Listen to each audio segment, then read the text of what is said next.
Vamos lá? Então, bora. Pelo sinal da Santa Cruz, livrai-nos Deus Nosso Senhor dos nossos inimigos. Em nome do Pai, do Filho e do Espírito Santo. Amém. Vinde, Espírito Santo, enchei os corações dos vossos fiéis e acendei neles o fogo do vosso amor. Enviai o vosso Espírito e tudo será criado, e renovareis a face da terra. Oremos. Ó Deus, que instruís os corações dos vossos fiéis com a luz do Espírito Santo, fazei que apreciemos retamente todas as coisas, segundo o mesmo Espírito, e gozemos sempre da sua consolação, por Cristo Senhor nosso. Amém. Pai nosso que estais nos céus, santificado seja o vosso nome, venha a nós o vosso reino, seja feita a vossa vontade, assim na terra como no céu. O pão nosso de cada dia nos dai hoje, perdoai-nos as nossas ofensas, assim como nós perdoamos a quem nos tem ofendido.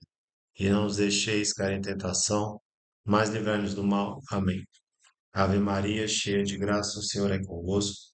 Bendita sois vós entre as mulheres, e bendito é o fruto do vosso ventre, Jesus. Santa Maria, Mãe de Deus, rogai por nós, pecadores, agora e na hora da nossa morte. Amém. Rogai por nós, Santa Mãe de Deus, para que sejamos dignos das promessas de Cristo. Amém. Em nome do Pai, do Filho e do Espírito Santo. Amém. Vamos que vamos lá em misada de sexta, papai. Já vou pegar a Bíblia aqui e dar uma paulada na cara de vocês. É, mandaram lá, santidade, eu gostei. Falar sobre santidade. Pode ser? Boa noite, Evelyn, salve Maria. Então, no Levítico 19, certo? Diz assim: E Yahvé falou a Moisés e disse: Fala a toda a comunidade dos filhos de Israel, tu lhes dirás. Sede santos, porque eu, Yahvé, vosso Deus, sois santo. Perdão. Sede santos, porque eu, Yahvé, vosso Deus, sou santo. E ele continua falando de mais coisas, né? Cada um de vós respeitará sua mãe e seu pai, né? Guardai os meus sábados. Eu sou Yahvé, vosso Deus. Não vos volteis para os ídolos, e não mandeis fugir deuses de metal. Eu sou Yahvé, vosso Deus. A gente só vai ficar nessa parte aqui, sede santos, porque eu, Yahvé, vosso Deus, sou santo. Então vamos lá. É, o que que é santidade, né? A gente tem, lembra-te que és pó e ao pó has de retornar. Essa frase que a gente escuta na quarta-feira de cinzas, ela tem um sentido positivo e um negativo. A gente só lembra do negativo, né? Lembra que você nasceu, que você vai morrer. Não é só isso, né? Lembra que você veio de Deus. E para Deus você tem a tendência a voltar, né? E para que você volte a Deus, porque ser santo, né? A gente vai dar várias definições do que é ser santo aqui hoje. Ser santo é entender que você é um cidadão do céu, né? Ser santo é entender que você não é um ser carnal, não é um ser carnal, você é um ser espiritual, preso num corpo de carne. Então, nós estamos aqui peregrinando, né? Porque de Deus viemos e para Ele queremos voltar, né? Ou você quer ir para o inferno? Eu não quero. Você quer ir? Eu não quero. Então, o que acontece? Para que a gente volte, né, a Deus, esse Deus de amor, de misericórdia, nos dá quatro coisas: liberdade, inteligência, vontade e graça, né? Então, existe sobre nós, né, uma graça que a teologia vai chamar de graça santificante, né? Que é o que você vive, o que experimenta quando você está em estado de graça, certo? Depois de uma confissão, sem nenhum pecado mortal e sem um acúmulo de pecados veniais, certo? Então, assim, essa santidade, É um estado de espírito onde você está muito elevado e você está unido a Deus de uma forma muito profunda. Só que isso tudo, né, é muito abstrato para a gente, né? Deus, na sua pedagogia, né? Ele que é um mestre e que é bom, que é misericordioso, ele nos dá as coisas naturais, as coisas da criação dele, para que a gente entenda como são as coisas do alto, né? Então, por exemplo, nós temos um pai e uma mãe aqui na Terra, né? Quer você goste ou não deles, você tem um pai ou uma mãe. Você não é filho de chocadeira, né? E aí você entende que lá no céu você também tem um pai e uma mãe. Você tem Deus e Nossa Senhora, certo? Então vamos usar isso para esse tipo de comparação para a gente entender o que é exceção. Pensa numa pessoa que é só amiga, né? Mas eu tô falando assim, amiga mesmo, íntima, de vários anos, tá ligado? De caminhada, que conhece os seus podres, que conhece os seus segredos, mas que também conhece as suas qualidades. Um amigo que esteve com você em tempos difíceis, que esteve com vocês em tempos legais, né? Aquele amigo que o tempo, o espaço, não pode conter essa amizade, né?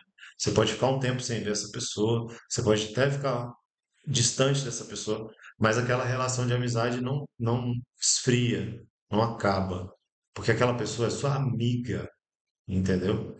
Então, isso é ser santo. Ser santo é ser amigo de Deus. Inclusive, tem um livro que eu indico muito, né? Se não me falha a memória, são homilias de São José Maria Escrivá, chamado Amigos de Deus. Tem até aquele livro bem ali, tá bem ali no meu altar. É muito bom, certo? E aí a gente já coloca alguns, a gente lança alguns alicerces, né? Nosso Senhor Jesus Cristo falou assim: é largo o caminho que leva à perdição, e é estreito o caminho que leva à salvação. Não só o caminho, mas a porta, né? Então, nisso a gente já se liga que não é fácil entrar no céu, né? Qual é a condição para você entrar no céu? Meu irmão, no céu só entra santo, tá ligado? Não é à toa que a igreja não diz quem foi para o inferno, certo? Mas uma pessoa, a igreja diz quem está no céu. A gente não sabe todos, mas a gente sabe de alguns, né? Os santos que estão lá.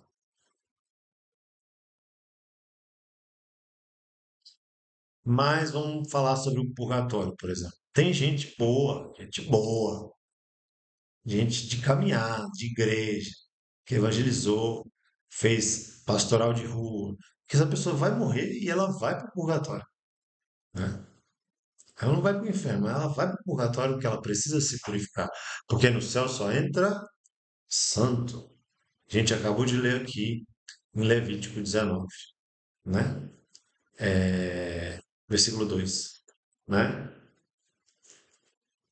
Sede santos porque eu, Yahvé, vosso Deus, sou santo, certo? Se a gente partir para esse livrinho aqui, a gente pega ele aqui no número 2012, vai dizer assim: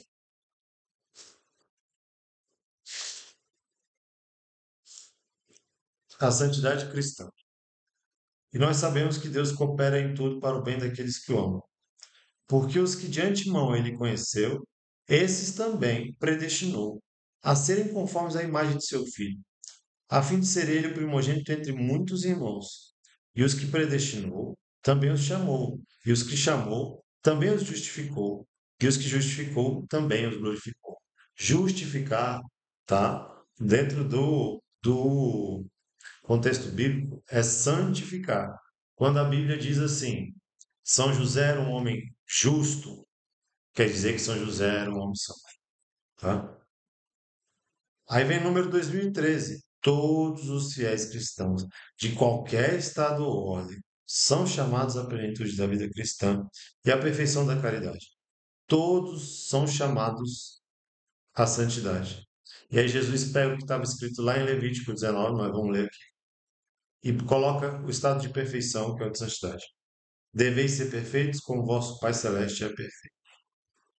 Isso está em Mateus capítulo 5, versículo 48. Aí vem aqui ainda, continuando aqui. Com o fim de conseguir essa perfeição, façam os fiéis uso das forças recebidas, a fim de que, cumprida em tudo a vontade do Pai, se dediquem inteiramente à glória de Deus e ao serviço do próximo. Assim a santidade do povo de Deus se expandirá em abundantes frutos, como se demonstra luminosamente na história da igreja, pela vida de tantos santos. Certo? Então, o catecismo fala da gente usar, olha só, o catecismo fala da gente usar, fazer uso das forças recebidas. Olha o que a gente tem. Nós temos os sacramentos, certo? E aqui principalmente o da reconciliação, né? A confissão, e o sacramento da comunhão. Não se faz santo sem esses dois sacramentos, né? A gente vê aí que na antiguidade se desenvolveu na igreja um pensamento errôneo que a pessoa não podia comungar com frequência. Mas depois os santos, inspirados por Deus, foram obtendo iluminação espiritual de entender que você deveria comungar a maior quantidade de dias possíveis, certo? E um desses santos que espalhou, né, a piedade eucarística foi São João Bosco, certo? São João Bosco teve uma visão que ele via a barca da igreja sofrendo muitos ataques, né? Visão de sonho de São João, tá? São João tinha sonhos proféticos. Então, havia uma batalha marítima ali que a barca da igreja estava a perigo porque era atacada de todos os lados com balas de canhão.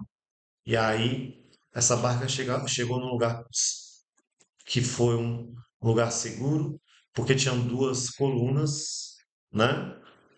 Onde a barca da igreja pôde se sustentar para não afundar.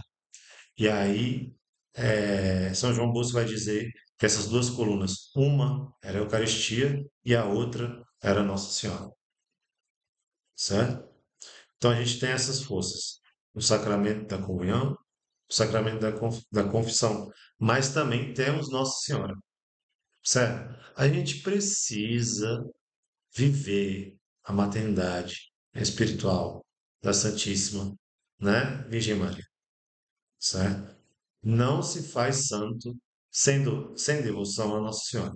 Não se faz, não se faz, não se faz, não se faz, né?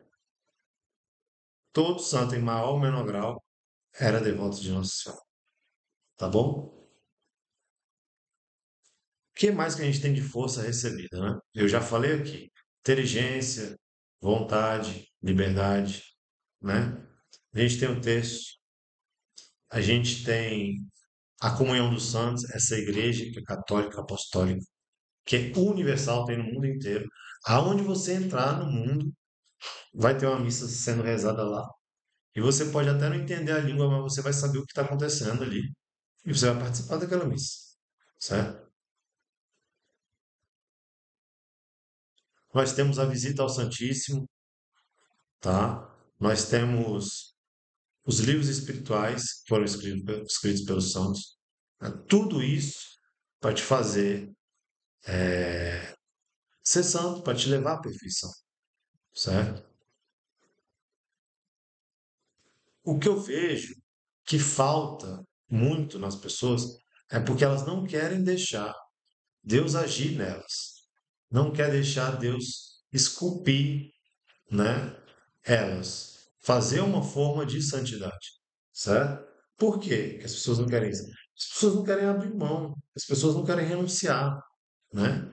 As pessoas não querem viver a vontade de Deus. E só existe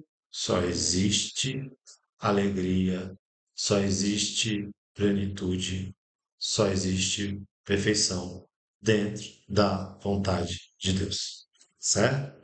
Aí a gente pega uma passagem que é muito famosa, que vai falar sobre vontade de Deus, que também fala de santidade, que eu gosto muito, que é Romanos 12, certo? Então nós temos aqui, ó, Carta de São Paulo aos Romanos, capítulo 12, versículo 1 e 2. O culto espiritual. Exorto-vos, portanto, irmãos, pelas misericórdias de Deus, ao que ofereçais vossos corpos como hóstia viva, santa e agradável a Deus. Este é o vosso culto espiritual. Presta atenção. Ser católico é muito difícil, hein? Não basta acordar 4 horas da manhã para rezar com Frei Gilson. Não basta fazer jejum. Não basta fazer penitência. Não basta ir na missa todo dia. Não basta. Não basta rezar o texto todo dia. Não basta confessar de 15 em 15 dias. Não basta. Né?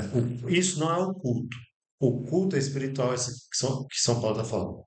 Exorto-vos, portanto, irmãos, pelas misericórdias de Deus, a que ofereceis vossos corpos como hóstia viva, santa e agradável a Deus. Este é o vosso culto espiritual. E não vos conformeis com este mundo, mas transformai-vos, renovando vossa mente, a fim de poder discernir qual é a vontade de Deus, o que é bom, agradável e perfeito. Né? São Paulo está falando de degraus de uma escada. Né? Qual é a vontade de Deus, o que é bom, agradável e perfeito. Qual é a vontade de Deus, o que é bom, agradável e perfeito. Mas você só vai alcançar isso renovando a sua mente. Tem gente que acha que metanoia, né, que é o grego para conversão, é uma mudança de atitude. Não, não é. Não é uma mudança de atitude. Metanoia é uma mudança de pensamento.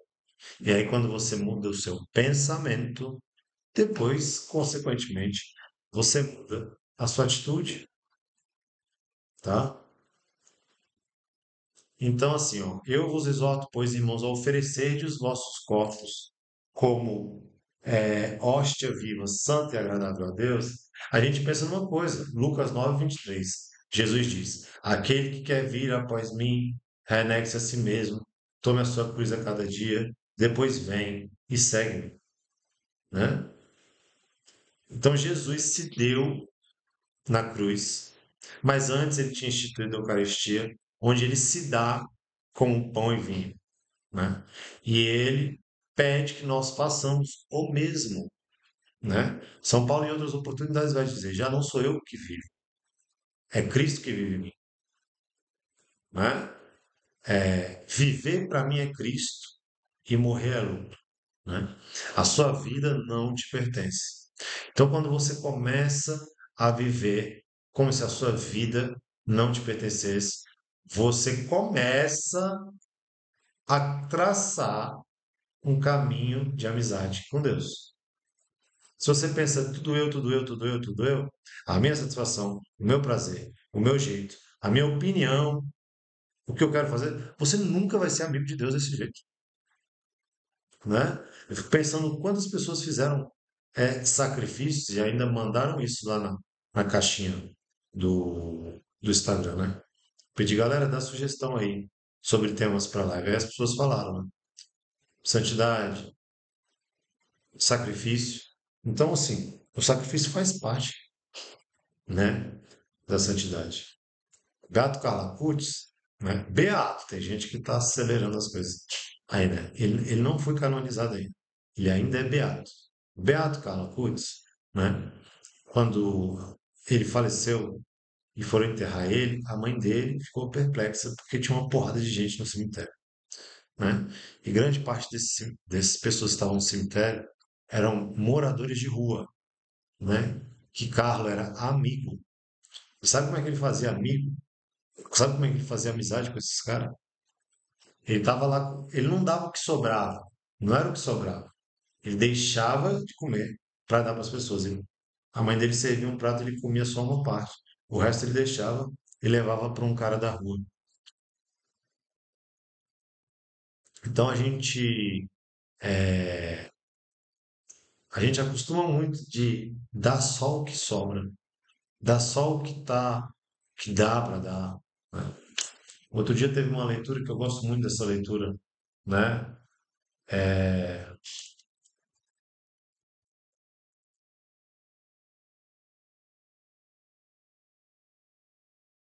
Que é Lucas 6:38.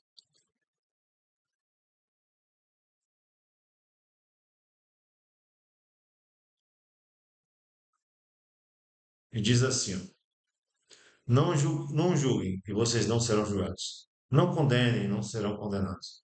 Perdoem e serão perdoados. Deem e será dado a vocês. Uma boa medida, calcada, sacudida e transbordante será dada a vocês. Porque a medida que usarem também será usada para medir vocês. Certo? A palavra de Deus vai dizer isso em vários lugares, né? Tem um salmo que diz: Aqueles que semeiam entre lágrimas colherão com alegria. O Eclesiástico 2 diz assim: Meu filho, se entrares para o serviço de Deus, prepara a tua alma para a provação. Sofre as demoras de Deus, né? Porque é no fogo que o ouro e a prata são testados, né? Pensa, Abraão. Deus prometeu lá para Abraão um filho, uma posteridade. Só foi cumprir isso 27 anos depois. Depois que cumpriu, pediu para Abraão o filho de volta. Me dá, né? Mas enfim, vamos voltar aqui ao Romanos 12, né?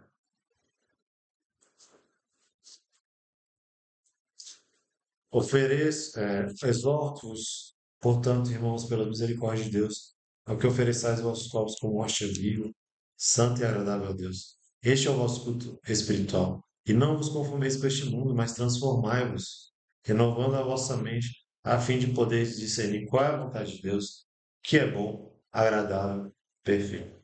Qual é a vontade de Deus para a sua vida? Você só será santo vivendo a vontade de Deus, né?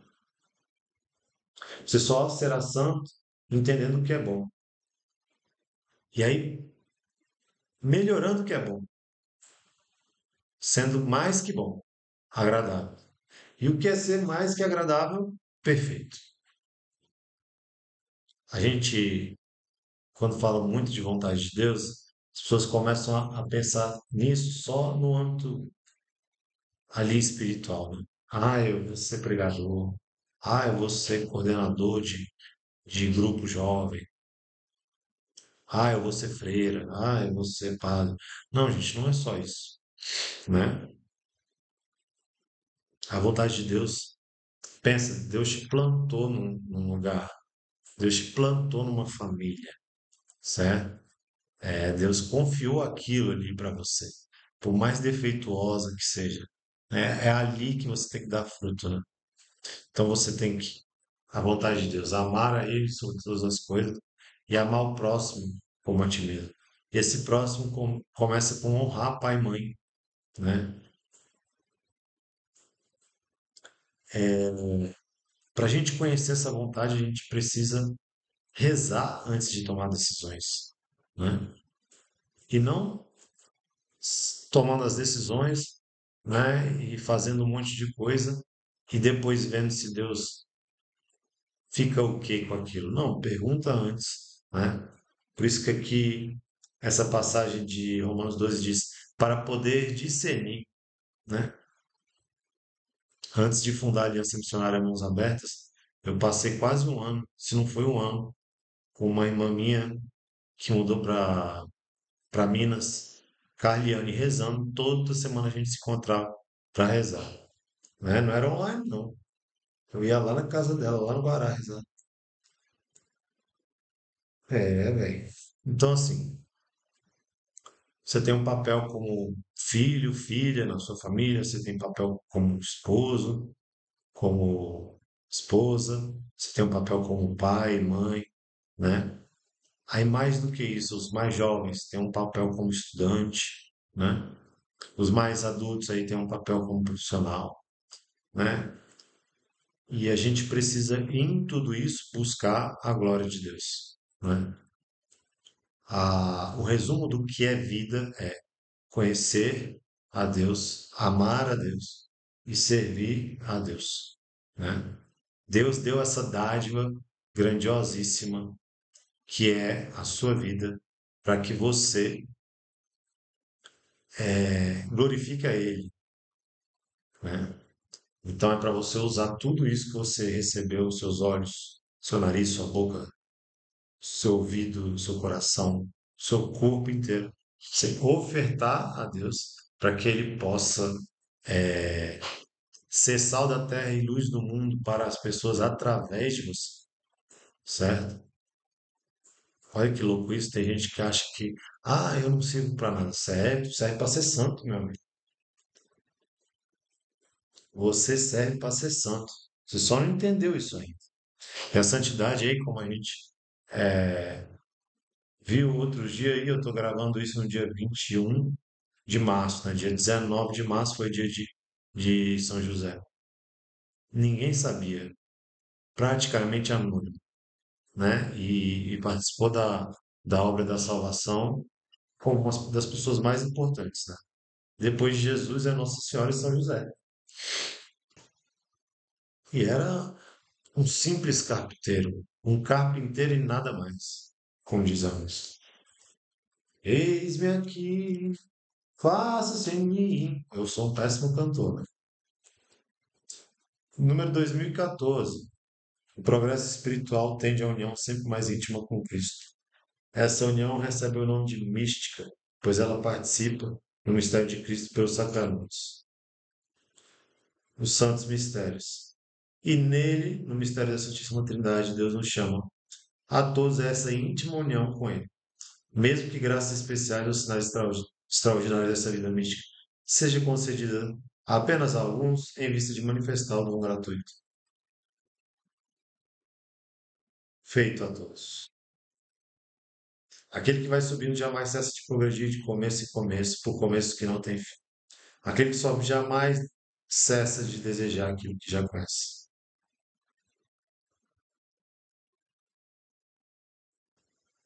São José Maria Escrivá fala isso, né? A conversão é uma coisa de momento. A santidade é uma obra da vida inteira, né? Essa confiança na misericórdia de Deus que não é um alvará para você sair e fazer qualquer coisa, porque Ele sabe que vai te perdoar depois. Não, é entender que Deus, na sua infinita misericórdia, te perdoa, então, portanto, você precisa levantar e não tornar a pecar, né? Não é isso que Jesus disse lá para pecador é perdoado? Ninguém te julgou, ninguém jogou pedra em você? Não. Nem eu te julgo. Vai e não peques mais, né? A gente tem que tomar cuidado nesses últimos tempos, né? Porque surgiu aí muitos influencers, muitos cursos, muito conteúdo na internet sobre isso. A gente tem que lembrar que as coisas precisam ser feitas com amor, né? E 1 Coríntios 13 vai dizer, né? Mesmo que eu dê todos os meus bens e venda aos pobres, se tiver amor, isso de nada valerá, certo? Presta atenção, mais vale uma pessoa simples, humilde, desconhecida, fazer a vontade de Deus, do que um pregador famoso que atrai multidões, mas não está fazendo a vontade de Deus, né? Deus continua usando aquela pessoa continua ungida, mas não tem mais a bênção de Deus porque ele não faz mais a vontade de Deus, né? E aí vai entrar no céu de uma forma muito mais fácil. Aquele cara que estava lá, humilde, pequenininho, que ninguém conhece, né? Sendo santo na sua família, provendo o lar, né? Rezando, educando os filhos na fé, sendo justo, sacou? E é isso, né? Eu acho que era isso que Deus queria falar para nós nessa noite, certo? Queria agradecer a presença de vocês aí, que estiveram comigo nessa live, tá? Salve Maria Santíssima e meu Cristo Rei. E lembre-se, né? A caminhada com Deus não vale a pena, vale tudo, vale tudo, que vale o céu.